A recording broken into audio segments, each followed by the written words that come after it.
Hello everyone, this is Agent Ross and welcome back to the channel. In this episode, we are doing two upgrades that make our engine feel like a real engine. First, we will implement damage as events, so gameplay system don't directly poke each other. Second, we will switch to a fixed time step, which is one of the most important steps towards stable physics and multiplayer later. First of all, let's go to the input.js. Inside here, I want to add two input flags. Right under here, we're gonna say this dot damage pressed. We'll set this to false. Then we will say this dot damage held, and we will set this to false as well. And then if we scroll down, inside the clear frame flags, we're gonna say this dot damage pressed, and that's gonna be false. So we are adding the classic pressed versus held pattern. Pressed is true for one frame only, so we don't spam damage every frame while the key is held. Next, let's go to the input system. Inside here, we're gonna say constant damage now. And we will set this to this.keys, and let's set this one to key k, and let's make a comment here, key to test damage. After that, we will say if damage now and not input.damage held, we'll say input.damage pressed, it's going to be true. And outside this if statement, we will say input.damage held, and we will set this one to damage now. This is the exact same pattern as toggle mode. We turn a row key hold into a one frame press flag, so our event fires once per press. Our player already has held component, which stores the max and current held. Next, we are going to create the damage system. Under the systems folder, we are going to create a new file, and we're going to call this DamageSystem.js. This file is going to import system held and event damage. Next, we will say export class DamageSystem extends system. We will create the update function. We'll pass the world and delta time. Inside the update function, we're gonna get the events. So we will say constant events equals world.events.consume, and we will pass the event underscore damage. Next, we need a for loop. We'll say for constant events of events, and inside this for loop, we're gonna say constant held equals world.getComponent, and we will pass the event.target and held. If it's not held, we'll continue. Next, we will say constant before equals held.current, and then we're going to say held.current equals mat.max, and we'll say 0 held.current minus event.amount. Next, we will say if held.current not equals to before, we'll log a message to console. We will say console.log, and inside here we're gonna say damage system target equals, and we will pass the event.target minus event.amount, and then we're gonna say HP before, and now we'll make an arrow here, say held.current. So the damage is now a message, not a direct function call. Systems emit damage happen, and this system is the only place that actually mutates held. This separation is what makes later features like armor, buffs, and multiplayer much easier.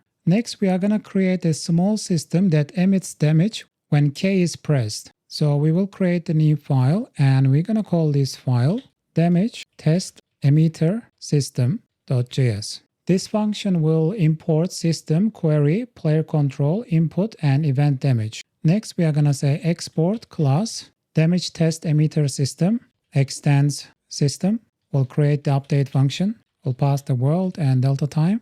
And inside the update function, we're going to say constant players, and we are going to query dot entities with. We'll have world, player controlled, and input. Next, we will say if players dot length truly is 0, we will return.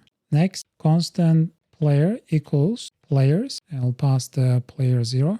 Then we're going to say constant input equals world.getComponent. We will pass the player and input. Then we will create the if statement. We will say if input.damage pressed world.events.emit, and we will pass the event damage. And then inside here, we're going to say target is player, amount is 10, and source is player. So let me explain. This system turns input into a gameplay event. it doesn't reduce health directly. It just publishes apply 10 damage to player. That's clean ECS and clean event architecture. Next, we need to register this new system in main.js. Inside the main.js, we are going to add 2 imports. We will add the damage test emitter system and DamageSystem. Next, we are going to scroll down.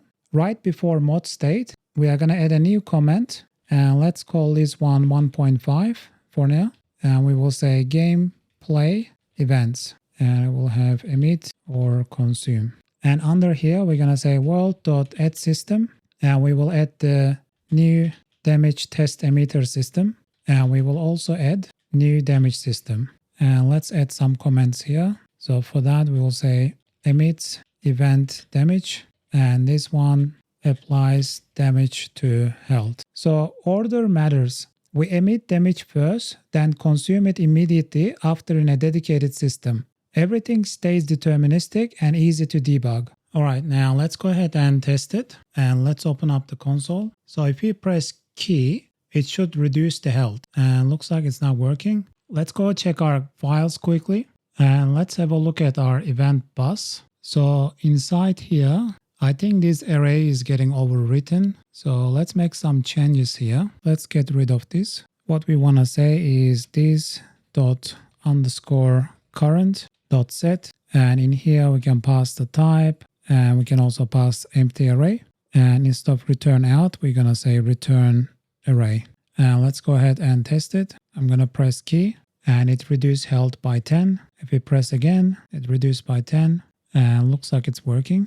For multiplayer prep, we need to fix our time step. So inside the main.js, if we scroll down, right now our game loop does this. That means physics and collision vary with FPS. So what we are going to do, we will switch to accumulate real time, run simulation in fixed steps, and render once per animation frame. Currently, render system is the last system inside the world list. So we run multiple sim steps per frame. It will render multiple times and it's wasteful. Instead, we are going to instantiate it as a separate variable and call it once. So instead of this, what we're going to say, constant render system, and it's going to be equals to new render system, and it will have the renderer, scene, and camera. The reason we are doing this is because render is special.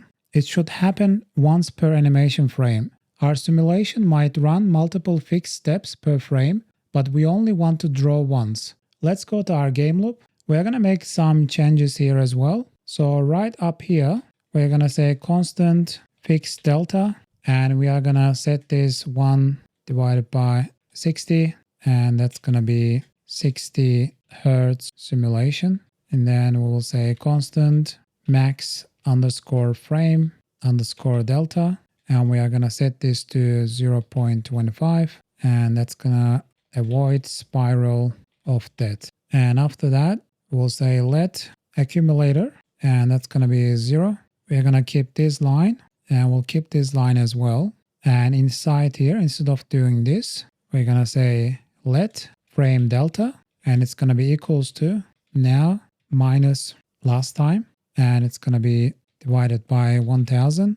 And then we'll say last time equals now. And after that, let's make a comment here and say clamp huge delta tap switch debugger pause, etc. And for that, we're going to say if frame delta greater than max frame delta equals max frame delta. And then we'll say accumulator plus equals frame delta. And after that, we're going to make a comment here, say run simulation in fixed steps. While accumulator is greater than or equals fixed delta, we'll say world.update, and we will pass the fixed delta, and we can get rid of this, and we'll say accumulator, and this one actually should be 1M. There's a typo, so let's remove that. So accumulator minus equals fixed delta. Let's make a comment here. Render once per frame, sync meshes plus draw. And for that, we're going to say render system dot update. We'll pass the world and frame delta. And we'll keep this and we'll keep this as well. So let me explain. This is the classic fixed time step loop. We measure real time accumulated and simulate in consistent 60 Hz chunks. If the frame is slow, we run multiple sim steps to catch up. If the frame is fast, we might run 0 or 1 step. Then we render once. This makes movement, collision, and future networking way more stable. Let's go ahead and save it.